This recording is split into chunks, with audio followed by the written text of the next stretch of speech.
ওকে,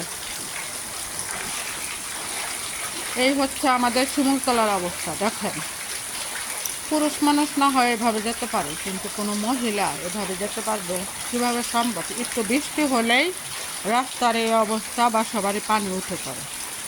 তারপরেও কোনো জনপ্রতিনিধি এসে দেখে না কোনো দিন যে মানুষগুলো কীভাবে এখানে চলাফেরা করে। বর্ষাকালের মতো কোমর পর্যন্ত, হাঁটু পর্যন্ত পানি ওঠে।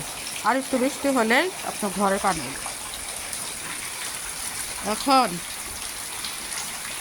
কি বলার আপনাদের বলেন? নির্বাচনের সময় ঠিকই তারা এসে ভোট চায়, নির্বাচিত হয়, কিন্তু এই জনগণের অসুবিধাগুলো তারা কখনোই দেখে না। তাদের কাছ থেকে জনগণ কিছু পায় না। তাদের কি উচিত না এই সমস্যা সমাধান করা? আপনাদের কাছে প্রশ্ন রাখলাম।